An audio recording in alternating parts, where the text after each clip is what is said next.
informasi-informasi seputar RUU tentang penilai. Halo Sobat Penilai, pada video kali ini kita akan membagikan informasi-informasi seputar RUU tentang penilai. Sebelum itu, apakah kalian tahu Sobat Penilai? Apa itu nilai, penilai, dan penilaian? Merujuk pada SPI dan KEPI edisi 7 tahun 2018, nilai adalah suatu opini dari manfaat ekonomi atas kepemilikan suatu aset. Sementara itu, menurut Davis dan Johnson, nilai diartikan sebagai suatu persepsi seseorang yang mana nilai tersebut adalah harga yang diberikan oleh suatu individu terhadap sesuatu hal pada suatu tempat dan waktu tertentu. Kemudian, penilai adalah seseorang yang memiliki kualifikasi, kemampuan, dan pengalaman dalam melakukan kegiatan praktik penilaian untuk mendapatkan nilai ekonomis sesuai dengan bidang keahlian yang dimiliki. Lalu, apa itu penilaian? Penilaian adalah proses pekerjaan untuk memberikan estimasi dan pendapat atas nilai ekonomi suatu objek penilaian pada saat tertentu sesuai dengan SPI dan peraturan perundang-undangan yang berlaku. Secara umum, masyarakat mengenal penilai dalam 3 kelompok.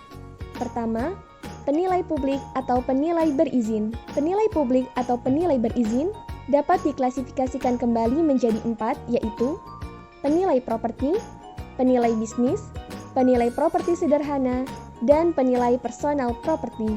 Penilai publik dapat membuka kantor jasa penilai publik. Kedua, penilai pemerintah.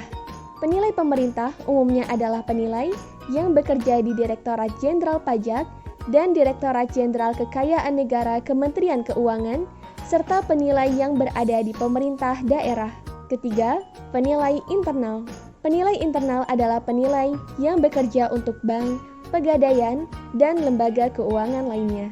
Dalam menjalankan tugasnya, profesi penilai memiliki peran serta berkontribusi pada pembangunan ekonomi nasional seperti memenuhi kebutuhan pengelolaan aset negara, baik berupa barang milik negara maupun daerah, berperan dalam sektor jasa keuangan, perbankan, pasar modal, jasa non-keuangan, serta pertanahan, berperan dalam sektor perpajakan, baik pada tingkat pemerintah pusat, misalnya untuk keperluan revaluasi dan transaksi, maupun pada tingkat pemerintah daerah, misalnya untuk kepentingan PBB dan BPHTB, berperan dalam pembangunan proyek strategis nasional dan pembangunan infrastruktur.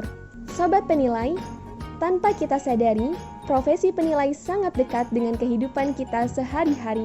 Penilai dibutuhkan pada berbagai bidang seperti perbankan, lembaga keuangan non-bank, Kementerian Keuangan, Badan Pemeriksa Keuangan, Badan Pengawasan Keuangan dan Pembangunan, Komisi Pemberantasan Korupsi, Kantor Jasa Penilai Properti dan Bisnis, Perusahaan Penilai Properti dan Bisnis, Pengembang Properti, Pasar Modal dan Lembaga Sekuritas, BUMN dan BUMD, Kementerian Dalam Negeri, Lembaga Penyelidik dan Hukum, Kementerian Agraria dan Tata Ruang Badan Pertanahan Nasional, Pemerintah Daerah, perguruan tinggi, dan lembaga riset yang tertarik di bidang penilaian. Sobat Penilai, itulah informasi seputar RUU tentang penilai kali ini.